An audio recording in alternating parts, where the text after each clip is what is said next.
Hey everybody, Joseph Rothschild here, aka MBT, and it is time for another Twitter thread, or for the astute among you, you'll realize we're actually doing a Twitter thread. Today we are talking about the anime. Now, if you don't know, Yu-Gi-Oh! Actually has an anime. That's right, Digimon Adventures came out in 2001, rocking the post-9/11 TV landscape. 4Kids was never the same after Yugi sat down and said, "Joey, I think I've developed feelings for you." Anyway, in the Yu-Gi-Oh! Anime, they play a significant amount of Yu-Gi-Oh! Cards. Many of them are mirrors of the real-world cards that we have and play the game with. Many of them aren't. Today, we're going to be looking at some of the weirdest cards that they played in the anime. Some cards are too strong for print, some cards were heavily nerfed for print, some cards were heavily buffed, and some of them don't exist at all because they do things that are incomprehensible. So I've begun with Card of Sanctity, and the reason I've begun with Card of Sanctity is I know you will all post Card of Sanctity otherwise. This card was played a lot in the first couple of seasons of Yu-Gi-Oh! And it causes each player to draw until they have 6 cards in their hand. Can you think of maybe a way that that would be broken? It has to be Commandrone Double Sniper. So this is a really weird series of monsters.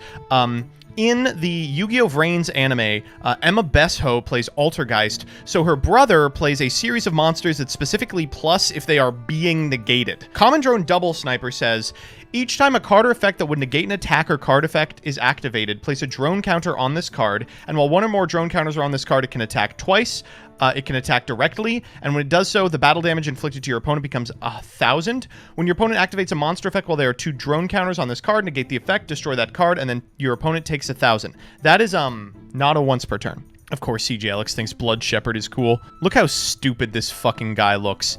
His arm is a revolver. Like, you could cock his shoulder and accidentally blow your head off. Wood? Wow. The trans girl going for the Tumblr sexy man? That's crazy. When will Konami print action cards? I want to play with skydiving field. While this card is face up on the field, all players must duel while skydiving. What if you're just like about to win a duel and your opponent metaverses into this? Do you just fucking die? When your opponent activates a monster effect, quick effect, you can send this card from your hand to the graveyard to negate that effect. Please print this. Oh, man. Shouts out to the synchros that are not synchros. -8 stars on this bad boy. In order to special summon this card, subtract the level of a Dark Tuner from the level of one other monster you control. This card gains the effects of all dark monsters in your graveyard. When this card is destroyed and sent to the graveyard, select a card from your deck and add it to your hand. This is alright. The Masked Heroes had an entire deck lineup consisting of vanilla monsters and a lot of weird battle tricks in the GX manga. With how much they seem to like the battle phase, it's ironic their main fame in the TCG is to sit on Darklaw.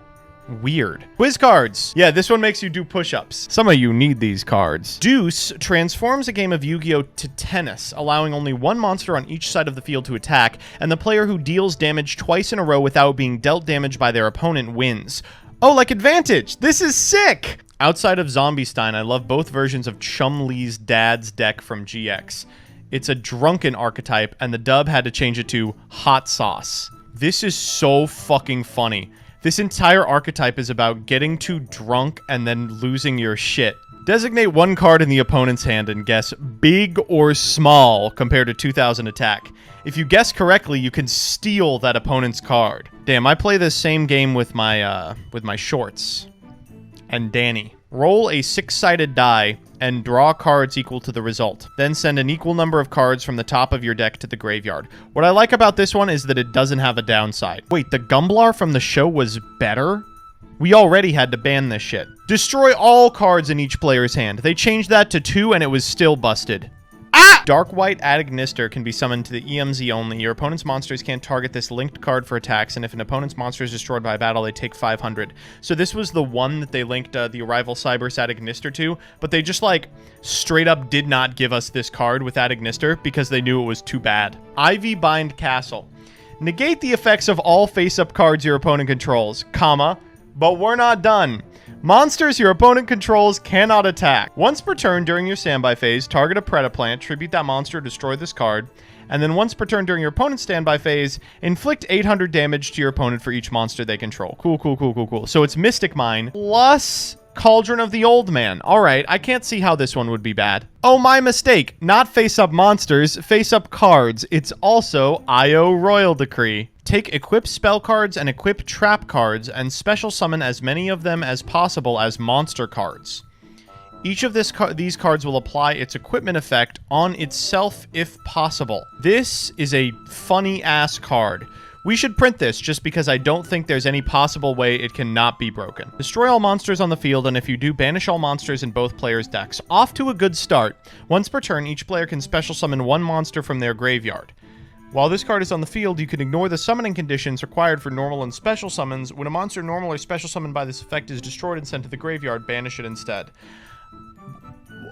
What the fuck? During each of your standby phases, send half the cards in your deck to the graveyard. Once per turn during main phase 1, special a random level 4 or lower monster from your deck. You can't normal or set. All monsters special by this effect, and all monsters your opponent controls must attack. When an opponent's monster declares an attack, destroy the monster and inflict damage to your opponent equal to half that monster's attack. Can't be destroyed by the effects of other spells, traps, or effect monsters. Your opponent must pay this card's maintenance cost. That's the hacked one, right? That's the hacked portion of it. So, for those of you who didn't watch this season, the character that plays this card is an epic 4chan hacker, and they hack that last sentence onto there to win, and then they lose. Do we even know who is this 4chan? Oh, this is interesting.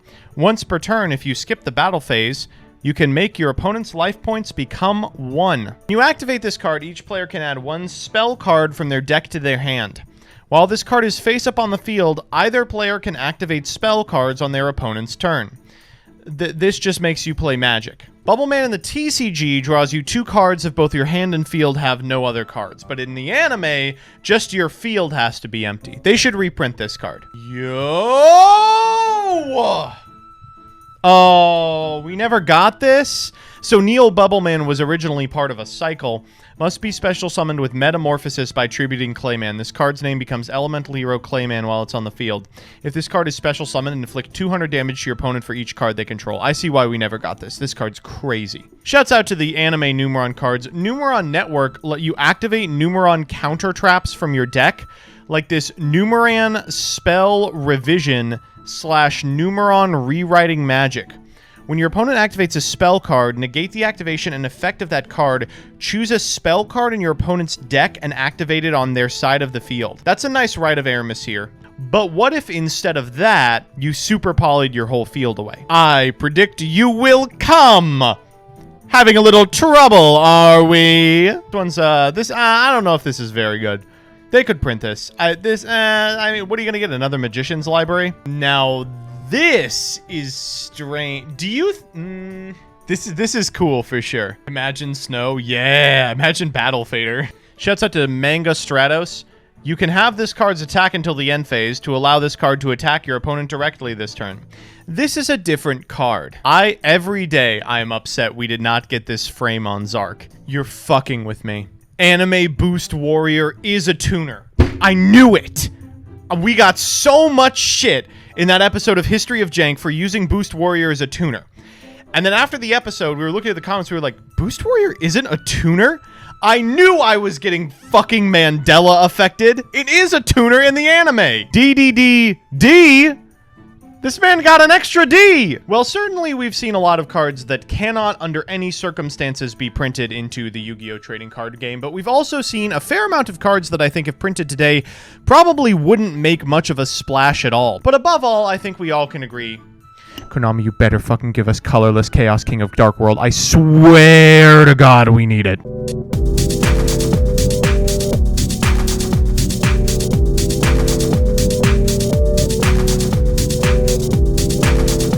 Problem, hold your breath for 1 minute. I can do that shit.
Easy.